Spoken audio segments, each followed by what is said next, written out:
Well, hello, internet friends near and far. Welcome to another episode of Parks and Conversation.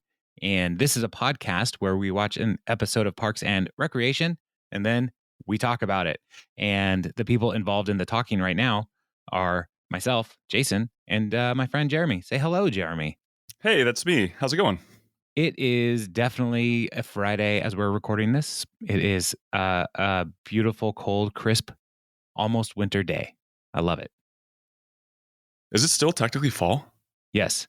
I don't like that. Well, I don't really get to do anything about that. I mean, it's the calendar is what the calendar is. So, it's not like we can't vote for a new no. Hurry up. Okay. No. All right. But That's fine. I will have a major announcement about things later. Anyway, I won't have any major announcements. You just asked me that. I was about to ask you, how are you doing? Oh, I'm good. Good. I'm good. Great. But you're good too? So good. All right. I can't complain about anything. But today what we're going to do is we're going to talk about season 6, episode 7. And it's going to be great. This is the episode called Fluoride. Fluoride. And Jeremy, what are your first impressions on this episode? I like it. Okay. Yeah, no, I hadn't seen this episode in a while, and I just remember Tom.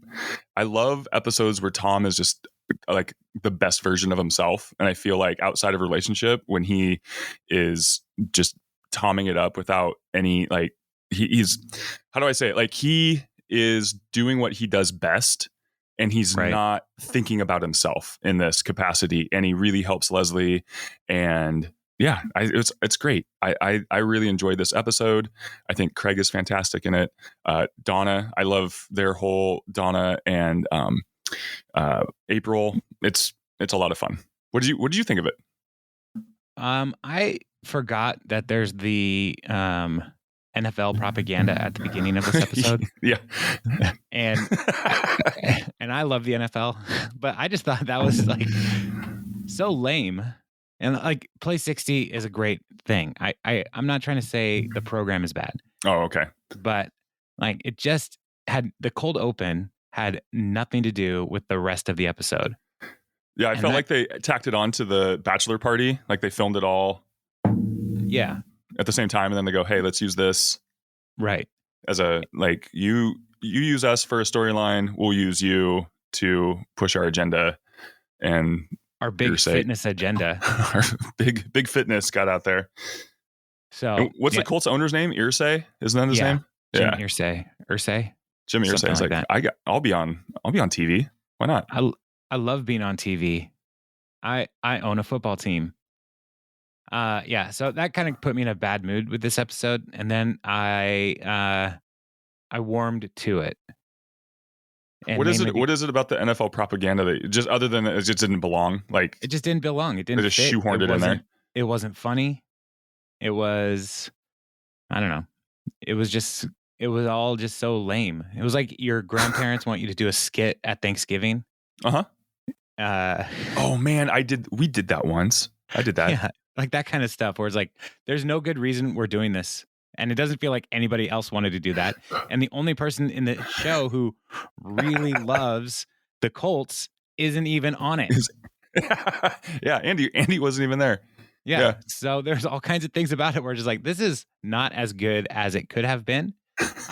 And it is actively making me more angry as I'm watching the IMDb screen is like doing the cold open. Like, they're playing the whole thing. As it just, I'm on the website and they're just playing the whole cold open because it's big NFL propaganda. Yeah. Our skit was I was at my grandparents' house and the cousins were there and nobody asked us. That's the first thing. Nobody asked us to put on the skit. And we didn't even do a skit. We did a puppet show. But we didn't do a puppet show. We did a claymation puppet show. So yes. Oh, like with Play-Doh? Yeah, we had my grandparents were the ceramics people, and they had clay and other things for us to get into, and so we put on this terrible puppet show, and nobody wanted that. Nobody wanted it. It was not good. I don't think I think the plot was terrible. I think there was a dog involved and like a person, and dog ran away.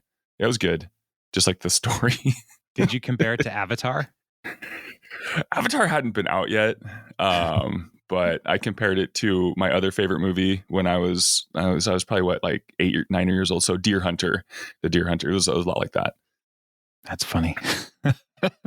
Deer Hunter. Yeah, great family entertainment. Yeah, Deer Hunter. Yeah. I was like Taxi Driver, Deer Hunter, whatever. So Ordinary People. Just other movies that are very sad that came out in the 70s and 80s.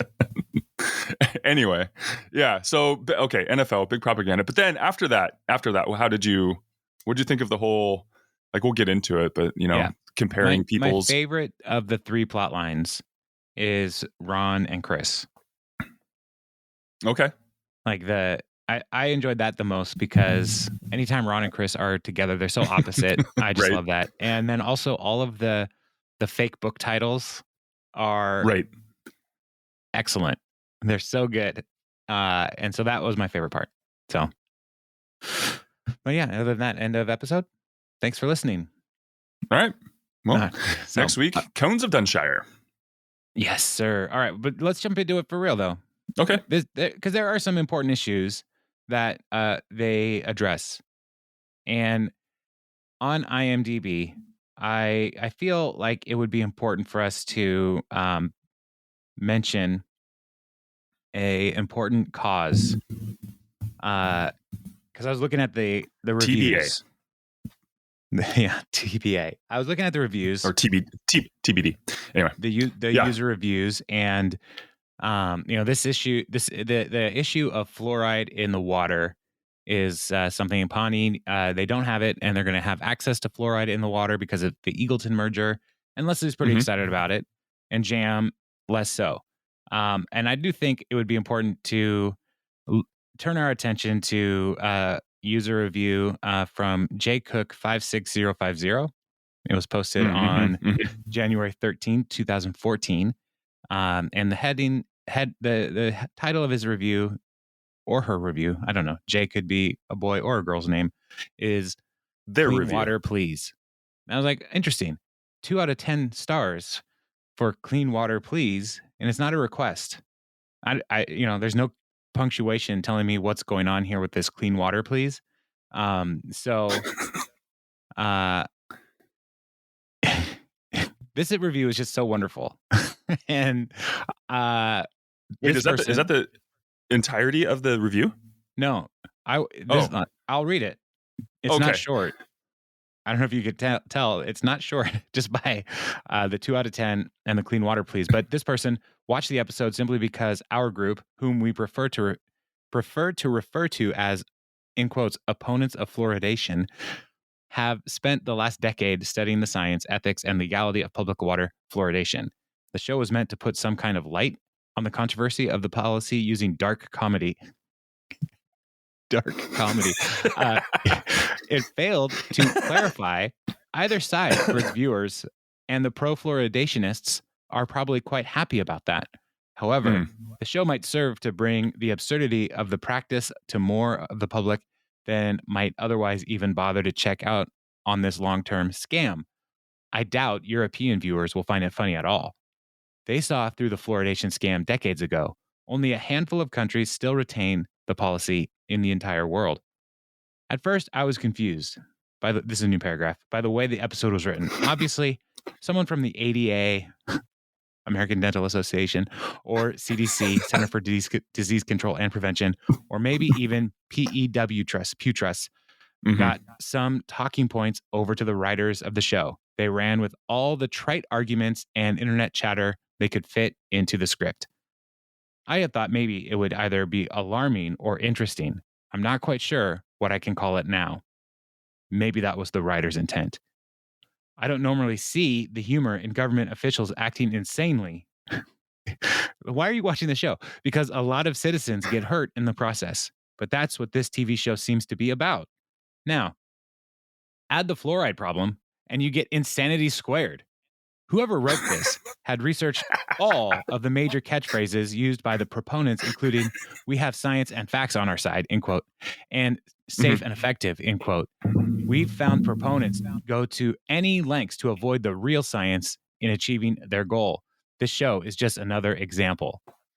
Perhaps the most bothersome aspect of the show was the writers somehow managed to inject the opponents of fluoridation, if indeed there were any, with aspects of craziness while pretending that there was a debate going on. And having a dentist argue our side of the issue for all the wrong reasons was a bit uncomfortable.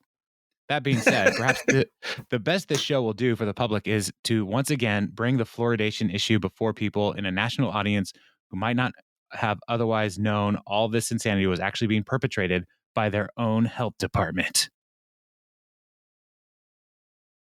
And the next one, and there's another one after that too.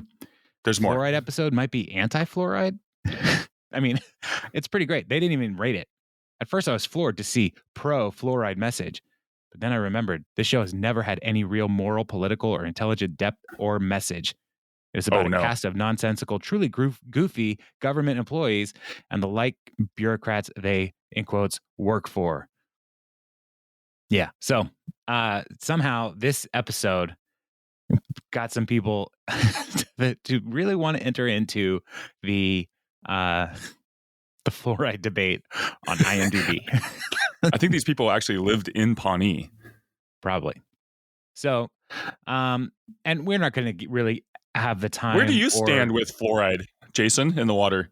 You know, I have been drinking fluoridated water for all of my 41 years so far. And I am fine. So I'm not really worried about it. Okay. What about you, Jeremy? And you have all your teeth? Oh, I have extra teeth. I don't have an opinion on it. Oh, good. I'm glad you asked. I'm glad you brought it up. Yeah. Yeah. It's still bizarre where people will choose to enter into an argument. And I just find that the IMDb review is the weirdest place to jump in and say, like, no, I need to lay out some facts for y'all. I got to break it down. The people need to know. This is a TV show that is a comedy, but I mean, it is a dark comedy. Yeah. So, I wonder if they go through and like point out all of the things wrong in like South Park and Rick and Morty and, you know. Oh man. They'll be busy for a while. There's a word for this. It's pedantic. And I was going to say troll. No, but see, they don't think they're a troll. Like I think true. trolls, yeah, that's true. Yeah, like are going around just being like, hey, I'm Beavis and Butthead. That's a troll. This is somebody who's like, no, this is a very serious issue, and I need people to know. We're going to talk about this, right? I need people to know on IMDb. So, and 14 out of 81 people found that review helpful. The IMDb community has been fooled too long. Yeah, I have to bring this to light. They're just going along with this big fluoride scam. So, listener, maybe you live in a fluoride-free town. Great. Enjoy your water with whatever, and I don't care. But, I mean, would anybody really want to jump onto IMDb and make these kinds of posts? It's crazy. My thing is, what made them give them the 1 star? Well, they gave them 2 stars. No, that's what I'm saying, is that you have to like give it a star to. Oh, I guess you can leave it unrated, but why not rate it 1 star? Why 2 if you're that opposed to the whole thing? Maybe they were they were won over by the NFL propaganda. Yes, I mean that maybe they're like, oh yeah, cool, great, I love the Colts, and then the credits hit and they're at the reservoir and they're like, what fluoridation? It's the complete opposite for you, right? It's like they took away the opposite feeling that you did. Oh, NFL. Yay, NFL. Yeah. And I love the NFL. I mean, I watched a game last night. I love the NFL. Yeah, that is a game that happened. Yeah. And I didn't really watch it so much as I was around it. in the different it was a game environments that I happened. found myself. So for those of you who don't care, the Seahawks lost. Spoilers. Oh, my bad. Anyway, So okay. So let's just kind of break this down a little bit. Let's. You want to start with the fluoride story? Let's get it. Yeah, let's get into it. Yeah, we're already talking so much about it. I think we'll learn a lot about fluoride from this. I doubt it. Facts and science. Nope. Speaking of nope, Leslie was at Leslie and Tom are at the Eagleton Reservoir, and she's struck by how amazing it is. And she said, "Isn't it stunning?" And Tom says, "It's just a big dumb pond." And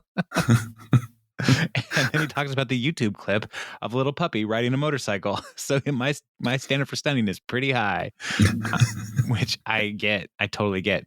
But she's excited because Eagleton has fluoride in the water, and now Pawnee's going to have access. And so she's pretty stoked about it. And Tom then points out that the puppy had a little sidecar with a piggy named Hampton. So, yeah, there's nothing that's going to impress Tom now. I mean, there's no way. Not today. Yeah. Yeah. So Leslie asks for the link, but yeah, she's going to do everything she can to move into the having access into the Eagleton Reservoir for Pawnee citizens. And so while she's been recalled, she still has about a month to do work, and she's going to try to get as many things in as possible. And so, yeah, so that's where she's going. So she's going to go to the she's going to go to the city council meeting and propose her bill. And Jamm is going to put an opposing bill called the Clean Water Forever Act or something like that. And his motivation is, as a dentist, he loves cavities because they keep him flush with cash, and how it helps him buy a sweet ride. And they go outside to look at his car. And what I love about this is because this is official business, the stenographer, the court reporter person, not their court reporter, this isn't court, the person who's writing all this down, she's out there in her chair with a little like computer thing, keeping record of all of this meeting. So it's not just the council people who went outside; the whole meeting went outside. And I thought that was probably the funniest part of the whole fluoride storyline, personally. That's it. So that's it. He got an Asian girl to sit in his car once, so. So he needed people to know. It's so Jamm. And so then Leslie is talking to Ben about after the meeting, and she says, he's got he's just fear mongering here, and I'm trying to use facts, science, reason, all these things. And Ben is like, well, people get jittery about stuff like this, and we wouldn't know anything about people getting jittery about government things happening in our world for real. Yeah. So this episode rang not true to me at all. Over and over again as this was happening, I was just like, so prophetic. Yeah. People are amazing. Yeah. And Ben's like, hey, remember last year no one got flu shots because there was a rumor they turned you European. Yeah, that was the worst of our problems. That would be fantastic. They turned you European. Yeah. So then Jessica Wick shows up. So Ben's got to go, and he's like, Jessica's problem, because the Sweetums Foundation is, trying to, in heavy quotes, help people. But her problem here that she needs Jessica to fix is some Lardos in Muncie ate tainted Sweetums toffee sticks and diarrheaed so much they ended up in the hospital. And her solution is, can we give their school like a new seesaw or something? I love anytime we can work diarrhea into a verb. Diarrheaed. Yeah. They diarrheaed it. So the diarrhea since Easter's. I love it. So yeah, so Ben and Leslie both have problems they're working through. And so then cut to Jeremy Jamm is on Purd's show, and Leslie's watching from her office, and he's like, Leslie wants to put fluoride in your water, which is a chemical. And you know what else is a chemical? Strychnine, cyanide. And then Purd's like, and dirt and rust and even broken glass. Jeremy knows that Purd is an idiot. Like, you could see it in his face. Like, yes, you definitely understand what chemicals are. Hey, but this helps my side of the argument. So yeah, just keep talking, man. Yeah. And so Jeremy's like, if you want to contact the psychopath that wants to turn your kids into bad at math, communist fluoride zombies, we'll just call the number at the bottom of your screen. And then people start calling up Leslie in her office. And she is not having it. So she responds poorly to people. And Tom's with her. He's like, you can't talk to people like that. It's like, why not? What are they going to do? Vote me out of office? And so we have a talking head. Like, there's no consequences anymore. I'm a loose cannon. I can do what I want. I'm like a white male U.S. senator. So then it cuts back to her office, and I answered another phone call comes in, and she's like, fluoride is going into the water, moron. Oh, hey, mom. and then she's like, I'm sorry. And a beat. I was like, because it's good. It prevents cavities. I expected more from you. Which is funny that her mom would call and say, yeah, why do you want to put fluoride in the water? What's wrong with you? So yeah, the propaganda is working. Right. And so now they're trying to Leslie wants to fight fire with fire. She's a loose cannon. And so her big strategy is to distribute the binders, but the binders are bright yellow. And Whoa. Tom's like, no, that's too boring. That's too nothing. It's and so he's like, we got to make it something that people are excited about. We need to rebrand. And so Tom is going to sex up fluoride. And so they go out and they're going to make things happen. We jump back to Jeremy Jamm in a public meeting saying, all right, so in conclusion, fluoride, chemical, tiny genitals, misinformation, panic, death, Jenny McCarthy. That's his closing argument, and it's enough for many people in the real world. And so Leslie comes in and is like, I don't know, that was pretty boring. And so check this out. And they play a video of Kyle, boring Kyle, sitting on a park bench drinking water. And he's like, plain water? Yuck, I'm bored. And then Tom shows up, try this.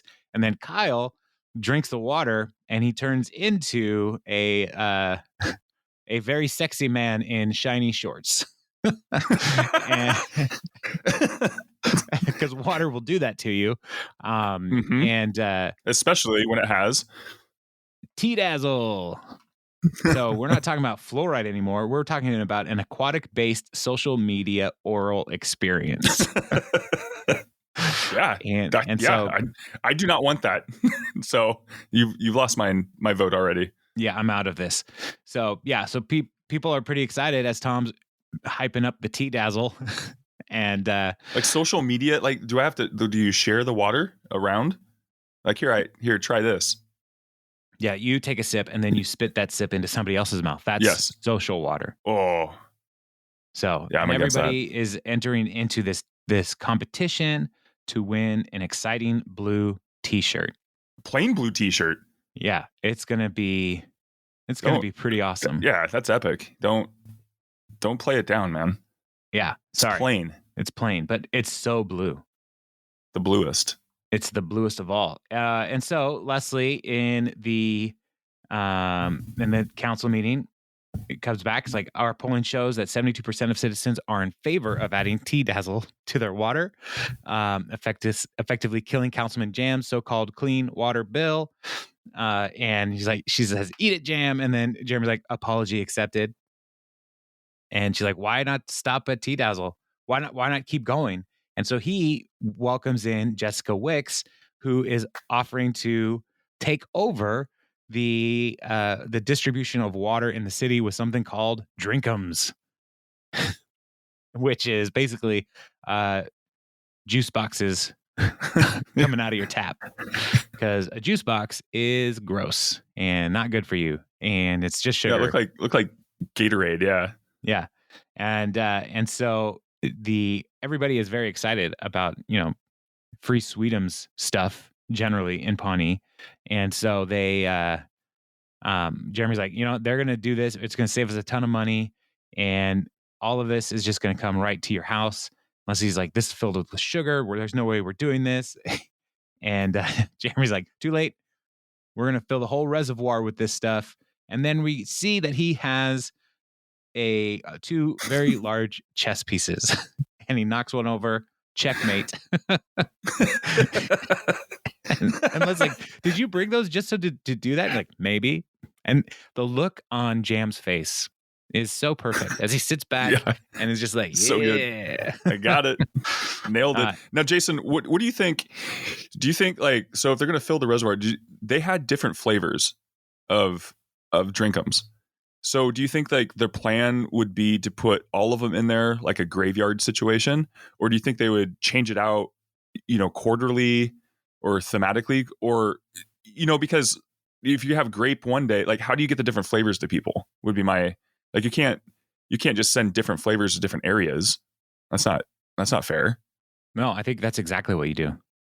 But I don't even know how you do logistically. How do you do that? If it's coming from one source, how do you split off the different flavors? Well, I look, that's for the nerds to figure out. But I do think that you can definitely boost real estate prices. Oh, based on the flavor. What would flavor. Be the most? Yeah, what would be the most expensive flavor then? Neighborhood Fruit punch. Fruit, yeah, obviously, and the least and the lowest neighborhood. Grape. I'm sorry, you cut out there. Did you say grape? Grape. I'm sorry. No, lemon is the correct answer. What? Grape. Grape is gross. Grape is that is the best. If I'm with you with fruit punch, but right below that is grape, my friend. And then the blue drink, whatever that one is, Glacier Blast. Yeah, you know what I love the flavor of? Glaciers.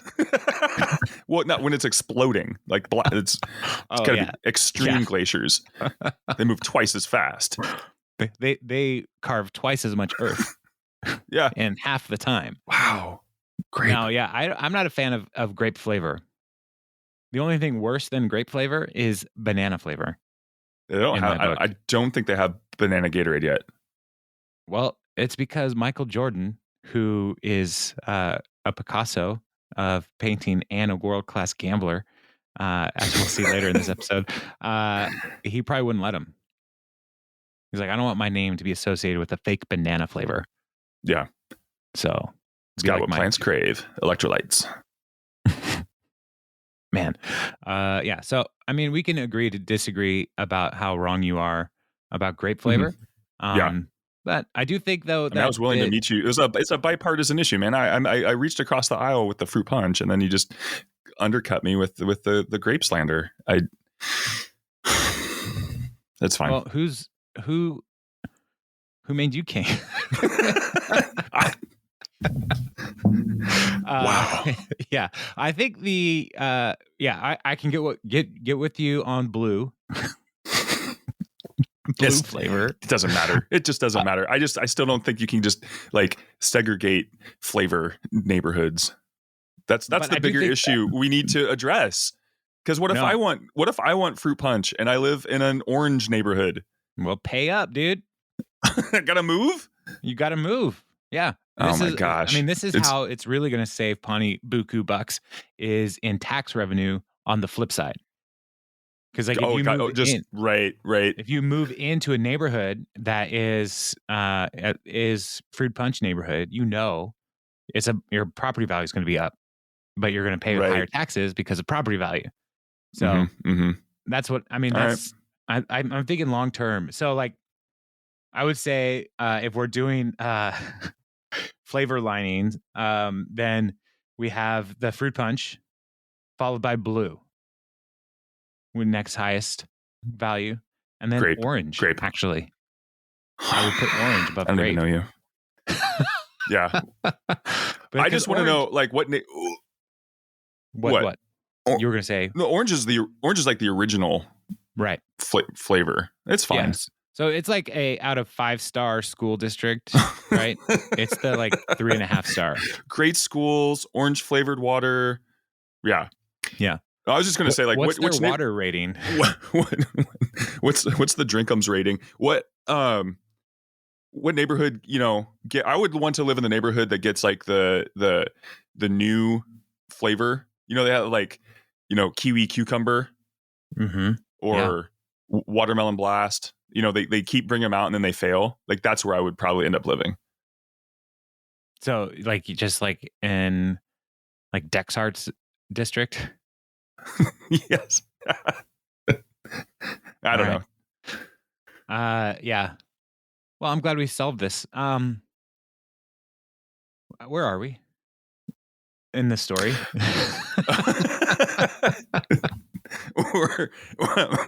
Jamm just checkmated Leslie with his giant chess pieces. Yeah. Okay. All right. So Leslie calls a press conference the next day and says, listen, this whole Sweetums thing is ridiculous. We can't pump our water supply full of water. That's what's next. Cookie dough toothpaste. And then she realizes that's a great idea, which I disagree with her. So hard pass. And so then she says, look, Sweetums is an evil, profit-hungry corporation that is ruining our health, and obesity is up 100%, and it's unacceptable. And so then she starts chanting, down with the poison peddling corporate monster, down with Sweetums. And, she feels like loose cannon. There's no consequences. She can do whatever she wants. She comes back to her office to find out that Ben heard about her speech, and he got fired because he works for Sweetums. And so there are consequences to her actions. So she goes over to Jessica's office and asks for to not fire Ben. And so Jessica says, you need to apologize, and you need to say we're a moral, upstanding corporation that you're proud to have in Pawnee. And you also have to wear a lime green pantsuit because it would look terrible on you. You're such an autumn. I thought that was the meanest part. You're such an autumn. That's so cruel. What color is an autumn then? I don't know what that means.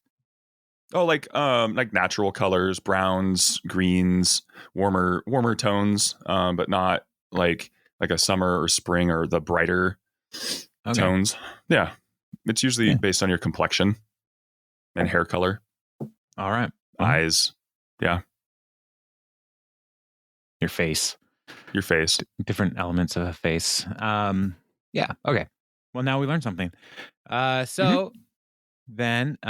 Leslie is doing this practice on her apology speech, and Ben's like, "Don't do this, please don't." And Leslie's like, "We can't both be out of a job. What are we gonna do? Sleep all day? Take cooking classes together? Sit on a couch and watch movies?" Which sounds awesome, but it also sounds like Leslie's idea of prison. So she doesn't want that. So they're trying to figure out what to do here. And Ben points out that 90% of charity work that he did was to compensate for messes that Sweetums caused. So right. If we remember, there was a slow moving molasses disaster that he was working on. So then Leslie realizes that she could get Tom in on this, and Tom can help solve the problem. And so she calls another press conference, and she says, I said some really harsh, and she's wearing the lime green suit. So I said some really harsh things about Sweetums and their great new product. But when I looked at it, the research, I found some pretty compelling facts about Drinkums that made me change my tune. And then she starts going into all of the different scientific facts about Drinkums. It is super boring. And Ben is there he's managing the slides on the presentation. And Ben put that presentation together and he loved it. Yeah. Like, yeah, dude. What about molar mass? But what about molar mass? Yeah, exactly. How does 136.086 grab you? Yeah. He had me at 136. MPP is an emulsifier as well as a +7 pH buffer. Oh, dude, you get a +7 pH buffer, you are ready for battle. Like you can, yeah. Your teeth are basically invincible at that point. Exactly. Yeah. Yeah. So then Tom interrupts and is like, drink 'em seems pretty boring to me. Not like H2 flow. And she's like, what? I have several binders with very important data that I need to get through. And well, miss, I love that. I love that anybody would think that Tom doesn't know Leslie, like in the press corps here. Well, miss, I think we'd all appreciate it if you just swallowed a teaspoon of Hush. And so H2 Flow is an app for your teeth. The more flow you take in, the more sparkle points you get. Get enough sparkle points, and you're on your way to your first Aqua Badge. Collect enough Aqua Badges, and we'll welcome you into the H2 Flow Platinum Club. Yeah, I'm in. All these things sound amazing and fake. And then it cuts to Tom saying, I'm great at business, and I'm great at park stuff. I'm like Picasso meets Michael Jordan. I can paint, but I can also be a world-class gambler. Which call back to the one funny part of that whole Parks Play 60 propaganda. Tom is sitting in the chair, all Colts geared out, and he's like, go fetch this ball for me. And then it cuts back to him. He's like, I love sports. I love sports. So here it's like Michael Jordan. See, he knows Michael Jordan as a gambler, not as the greatest basketball player of a generation. So or all time. That's fine. Well, I don't know, man. I don't know. It's the numbers. I don't know. Yeah, I love how Tom gamifies water and wins. Like it's so perfect. It's like Candy Crush for your teeth. Yeah. Yeah, it's great.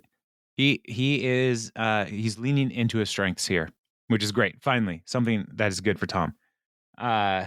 So they go to the credit scene of this episode. Leslie and Ben are talking, and they say Drinkums is dead, and tomorrow every Pawnee resident will have H2 Flow in their drinking water. And Beth's like, that's great news. H2 Flow is fluoride, right? And I was like, I think so. I'll double check with Tom. And so now I was like, hey, look at us. We're two people who are about to have 0 jobs. And it's okay. We'll land on our feet. And just then, Tom comes in and is like, hey, guess who won the plain blue t-shirt? Throws it to Ben, and Ben is so excited. No way. Look how blue it is. So cool. Yeah, so blue. So blue. I love getting free stuff and throwing it away 3 months later. But hey. I recently found solid color t-shirts from Old Navy that don't have any graphics on them or anything. They're excellent. Right. And I love them. Tagless too. Yes. And so my Christmas list this year, I put 2 packages of those on my Christmas list. I just want more solid color t-shirts. That's all I want. And I was pretty excited about it when I saw those taken off of my Christmas list. Like someone's getting sweet. These. Keep us posted on the color. I hope you get a plain blue one. Well, they're darker colors, which is nice. Yeah. Because it's a 3-pack. Because you're more of a winter. Yeah. I guess I'm a winter. That'll look good. My only not problem with this, but isn't Leslie still the deputy, parks person?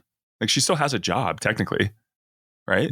She does. So yes. I don't know. I'm not too worried about her. They'll land on their feet. They're going to be just fine. Just fine. All right. So that's all right. What's next? Plot A. Plot B. Well, let's talk about April and Donna's drama. So, okay. As they are merging the parks departments between Eagleton and Pawnee, the part of that is animal control, and April oversees the Pawnee animal control, and Craig oversaw the Eagleton animal control. And so they're merging the websites back together to help get dogs adopted. And so they're looking at the website and they're just really pleased with it. And Greg says, these dogs are so cute, I want to throw up and kill myself. Yeah. So that's a weird reaction. And so Craig has all the shelters, and he's done a really good job here. And so they're trying to make it all work for this new system. And they're looking at dogs, and she sees one, a golden retriever that is totally covered in mud. And she says, this dog is rolling around in a puddle. That's something Andy does when he gets hot. And so then they're like, oh, look, this dog is totally Tom. And then this one is, so they're recognizing like, we're going to do this. We're going to find all these dogs that are our spirit dogs. And Larry is about to leave. And he's like, I gotta go pick up Gail. And Craig gets in on it and is like, if you leave right now, we will make your spirit dog a miniature schnauzer. And Jerry like, is that bad? Yes, get in there. I love how aggressively inclusive Craig is in this moment, because Gary never gets invited to anything. And it's like the one time he like kind of doesn't want to be included. Craig's like, no, you will be a part of this. Right. Yeah. Everybody's in. It's so great. I love it. Craig's awesome. Craig adds just enough chaos to this era of Parks and Rec to keep it interesting. Yeah, for sure. Yeah. So they're in the conference room, matching up all the dogs to people, and they make one for Craig, which is like a crazy looking dog. And Craig's like, that's insane. I will burn this place to the ground if you pick that one. And they put the pictures next to Craig, and he's like, okay, good choice. It's spot on. And so, so it's all working really well. And then April suggests a dog for Donna, and it's a poodle. And she says, it's because you're pretty and you like makeup and stuff. And Donna doesn't really like that very much. And so she says, game over. And she leaves, which is a bummer. Everybody's having a good time. And then somebody's like, I don't want to have this good time anymore. That's hard to deal with. Yeah. So April tries to smooth it over with Donna. And she comes over, is like, are you still dumb? Are you so dumb? Are you still upset about the poodle thing? It's just a dumb game. And she's like, no, I'm upset because you don't really know anything about me. And April's like, well, you don't hang out that much. And so, and then Donna is like, well, I know a lot about you. You're beautiful. You're cold and aloof. You pride yourself on being a loner. You do not obey. You choose to cooperate. And when you stop burying your fangs to pick a mate, it's for life. You're fiercely loyal. You pack to your pack, which makes you a rare black Siberian husky. And Craig hears this whole thing. He's like, that was so spot on. It was scary. I need to lie down for 45 minutes. No, an hour. A full hour. Oh, it's one of my favorite parts. That's what I say. That's what I say that every time I go to take a nap. I need to lay down for 45 minutes. I need to go lay down for 45 minutes. No, an hour. A full hour. Yeah. I love that Craig knows himself that well. Like, I know exactly how much time I need to lay down. Yeah. So, well, 45 minutes is is an average REM cycle, but you want to tack on a little bit of extra time for both like falling asleep and maybe waking up. So an hour, setting aside a block and like an hour, that's a good amount of time as far as naps go. I don't know. I can really only get on board with a nap like 20 minutes. Oh, I can't. If I sleep more than that, my whole life is over. In what capacity? You drink more coffee than anybody I know. Well, that might be why I don't take very many naps. So if you take a nap for longer than 20 minutes, it'll keep you up. But you drink I've been to your house. I've vacationed where you literally are like going to bed with a cup of coffee in your hand. And you're like, no, I'm fine. I'm just. Yeah. I don't know what the problem is. Shut it down.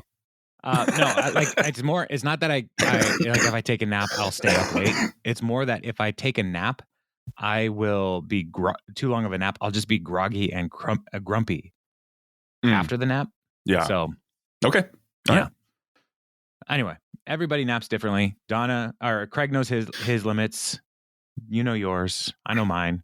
Y'all enjoy your limit. So Donna and April meet again. And so April is like, all right, I want to learn everything there is to know about you. And so they go through Donna's very specific personality traits about favorite color, favorite music, favorite book is Downton Abbey. But that's not a Downton Abbey. And I also love her favorite movies in order: Natural Born Killers, Remains of the Day, and Bill and Ted's Bogus Journey. Those are three very different movies. And so Donna is this potpourri of a wide range of interests. And so it cuts to April with the talking head. Like, I still have no idea no clue. Yeah. What to say about Donna. And so she comes back. He's like, all right, I figured out your dog. And she's like, you're a Nova Scotia toller because you're outgoing and adventurous and you love Canada. No, that's not right. And Don's like, no, but I appreciate your effort. And you'll probably never guess what kind of dog I am. And that's when April's like, you're right. It's because you're a cat. You're temperamental, you're unpredictable, complex, and hard to read. You make people work before you let them in. But if they put the time and prove they care, then you open yourself to them. Right. And then Donna's like, yeah, and gets up and gives April a hug, which she does not want at all. But now April and Donna are the best of friends for the rest of their lives. But I mean, and that really does kind of change something in the Donna and April dynamic for the rest of the series. Yeah. Like it's actually like, oh, this did something in their relationship, which was great. So yeah, I love this whole storyline, and at first it was like reducing people down to just this kind of the dog. But then Donna is like, at first you think, oh, she's getting her nose bent out of shape. But then it turns out to be something that's a lot more serious and meaningful. And it, totally improves their relationship. And the fact that Donna was able to like let it go when she came back with the Nova Scotia dog and was like, good try. It's fine. It's not easy. And that's when, but April keeps going because she really, she cares too. What dog do you think you would be? Like what breed personifies Jason Duman? Well, I have 2 dogs. And of the 2, I think I have my favorite. Maggie, who is a golden retriever. And so like I would aspire to be a golden retriever. Yeah. Just because they're the sweetest and most wonderful dogs.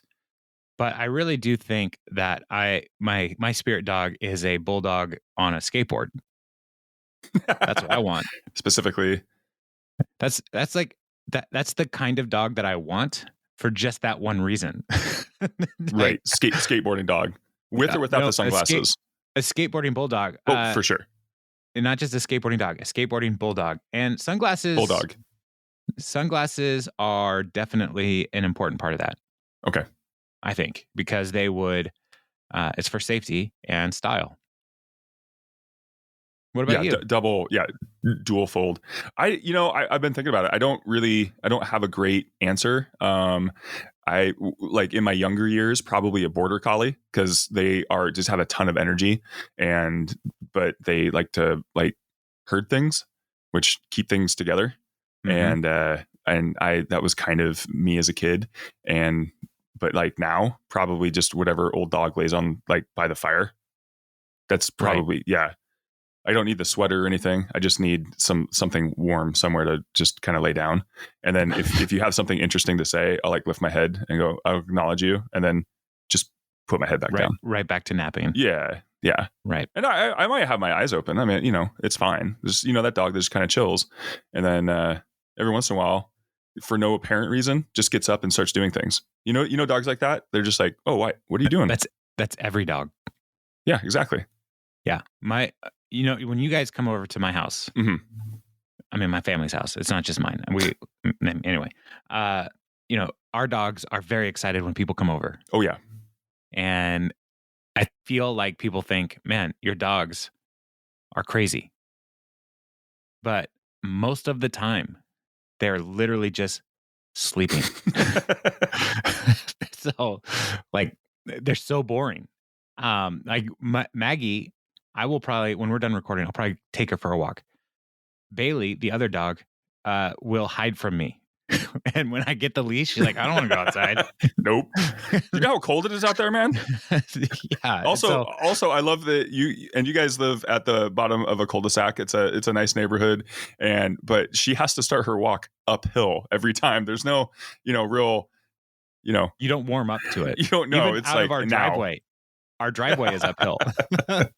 It's all uphill. So Bailey's like, I don't want anything to do with that. And Maggie's like, yes, let's go. But then she comes back and is like, oh, okay, I'm going to go lay down again. Yesterday, I was sitting upstairs and Maggie went from the chair she normally sits in to one side of the couch, the middle of the couch, the other side of the couch, laying down in all of them, Kathy's chair, then her little mattress that we have for her upstairs, and then back to the chair that she started in. Because she's like, I just don't know optimal comfort right now. So you got to explore the space, man. You got to. It's so funny. Yeah. So yeah, it'll be fun. Yeah, dogs are great. Listener, if you're still listening, what kind of dog are you? Send us an email, parksandconversation@gmail.com. And or you know what'd be really fun is tell us about yourself, and then we'll pick a dog for you. Okay. Like a BuzzFeed quiz. Like a live on-air BuzzFeed quiz. Oh, that can't go wrong.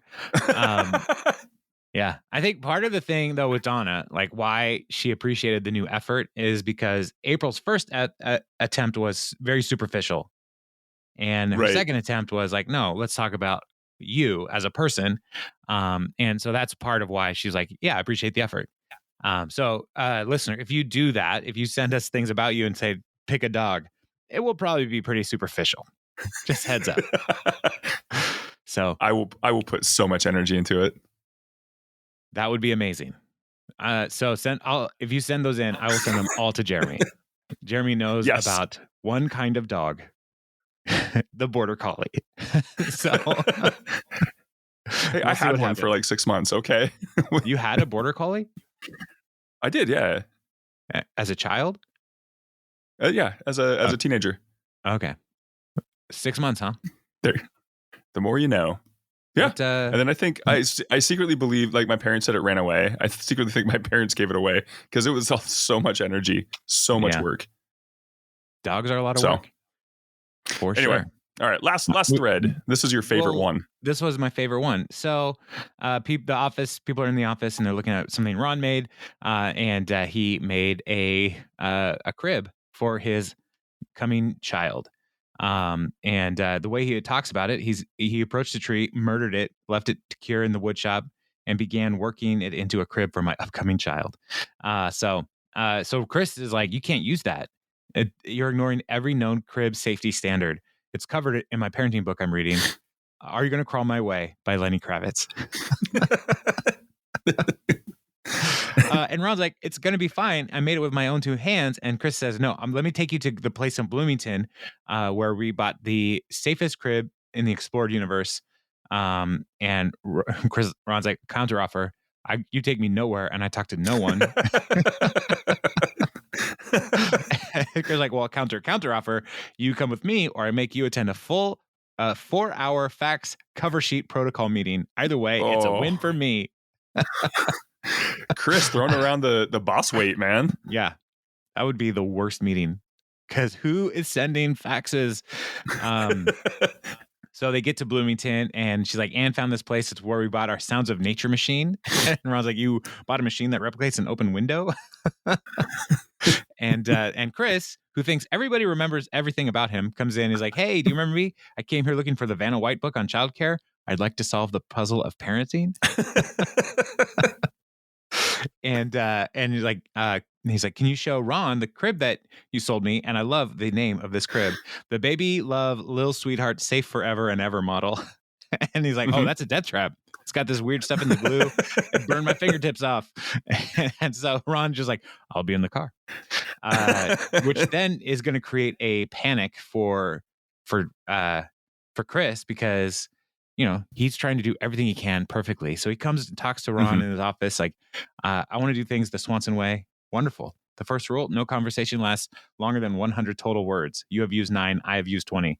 And so they start talking. And all the while you can see Ron just like kind of nodding. And I was like, Chris wants to build a crib for his son, for his baby that's coming. And he needs help here. So Ron's like, we'll go to my wood shop at lunch. And Chris is wonderful. Look at us both standing on the cusp of fatherhood. I know we have spent a lot of time together, but 100. Ron just cuts it off at 100 and he leaves, which is great. And that is, it really is 100 words as you go through and count. It's so good. But you could see Ron was basically counting the whole time. So they go to the wood shop and Ron is doing the whole woodworking thing. And Chris is also trying to pick up parenting advice from Ron because he just exudes wisdom. And And Ron is not having that either. He's like, I'm not trying to give you any lesson. Like, you just learn, like, just do things. But Chris is going to try to pick up metaphors all the way around. And so, like, as Ron is putting the wood into the place, like a joint is properly fashioned. All you need to do is guide it into place. And Chris is like, all you need to do is guide it into place. What I get from this is when parenting, sometimes a subtle hand is more effective than a strong one. And Ron's like, no. No. This is already so much more helpful than the book on parenting, Real Dads by Apollo Anton Ono and Sean White. Yeah, rad dads. Rad dads.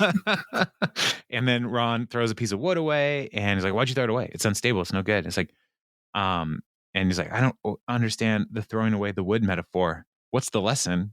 Oh, I know. It's potty training. That trash can is the toilet and the wood was the feces. It's like, Chris, I'm not trying to teach you anything. He's like, no, you're giving me metaphors. And he's like, what? I hate metaphors. That's why my favorite book is Moby Dick. No frou-frou symbolism. Just a good, simple tale about a man who hates an animal. And then Ron's like, that's enough for today, I think. And he starts putting his chisels away. And Chris is like, an organized child is a no. No, I don't. I'm not teaching you anything. No, nope. I don't mean to brag, but we once stayed at the Ocean Crest, which is out on the coast of Washington. And if you call and get an answering machine, the message is Apollo Anton Ono saying, "Welcome to the Ocean Crest, and this is my favorite resort on the Washington coast." How much money do you think they paid him to do that? I don't think they paid him anything. I think somebody. How many times has he stayed there for free to do that? I don't know. But once I heard that message, I was sold. There's nothing. This is the place. Yeah, ice speed skating athletes done. I mean, if it's good enough for them, it's good enough for us mortals. Yeah, I think we have a lot of the same interests. Me and Apollo Anton Ono. So yeah, give the Seacrest a call. Seriously, like celebrity books about like parenting, like it's so laughable in this show, but it's something that people really buy. Like they make fun of it because people are like, oh yeah, no, Jim Carrey wrote a book on parenting. Wait, did he really? I don't know. I wouldn't be surprised. But it's like how to remove your mask. 300 tips for not having a Dumb and Dumber child. Or Fire Marshal Bill presents Household Safety. I actually would buy that. Yeah. In Living Color is one of the greatest things that ever happened to humanity in the explored universe. Oh my gosh. So, it was a great show. So great. Let me tell you something. So continuing on, Chris is at home and Ron comes over and he's like, hey, I built this crib. I'm going to give it to you and Ann. It's perfectly safe. I tested it by hitting it with my truck and zoom out and the front end of his truck is all mashed in. And Chris is like, well, I can't accept it. This is for your baby. And Ron's like, there's more than one crib tree in a forest. That's not a lesson, by the way. Just a comment on lumber availability.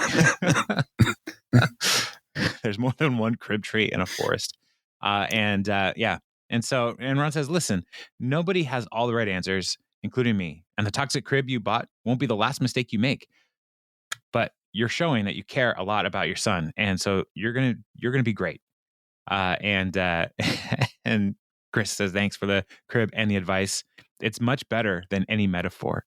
And then it cuts to Ron with the talking head going, does the white whale actually symbolize the unknowability and meaningless of human existence? Nah. It's just a bleeping fish. Ron. So great. None of these frou-frou symbolism. No, face value. That's all it is. Yeah. So that's the episode. We did it. We did it. I mean, I know we got pretty heavy with the propaganda for the NFL and the and big fluoride, but I do think it ends on a good point here with Chris and Ron saying, "Look, if you care about your kids, that's going to lead you a long way in being a good parent," which shouldn't have to be said, but there's a lot of kinds of parents out there. So, yeah. And Chris almost cares like. I don't want to say too much, but he can't even see the fact that his caring, it's enough. Right. Yeah. Your caring is enough. Well, anything else, Jeremy, that stands out to you in this whole thing? No. I really like this episode. Like I said, the Donna and April, the dogs, was really funny. With Craig, that was great. And just them coming together, getting closer as friends was fun to see. And yeah, I really I thought the T-Dazzle part with Tom was pretty great for his character, and most everyone else was kind of just doing their thing. I think Chris said at one point he was his anxiety, he hadn't slept in like 50 hours or something like that. It's like, dude, you got to go see your Dr. Nygaard. That's when you need into that counseling. Yeah. You have resources, man. Use them. So don't just wait till your next appointment. That's good. That's good to go on. Yeah. So next week, I think this came in at like a 7.7 or 7.8. I think all Parks and Rec should be at like 8 or above, but some of them, I don't know. But next week, I think the 2-star fluoride that just brings it all down. Person brought the whole rating down. That's fine. So yeah. All right. Next week, Cones of Dunshire. Oh man. Can't wait. Great. Can't wait. So it'll be so good. This is nothing. until then. Yeah. Well, everybody have a good one. Jeremy, I'll see you later. I'll talk to you in the future. And it'll be a good time. Yeah, I look forward to that. If you enjoyed the show, like and review it. Tell your friends. Don't do nothing. Do something. Yeah. We're not the boss of you. Enjoy your nap. All right. I will not. Bye. So, bye.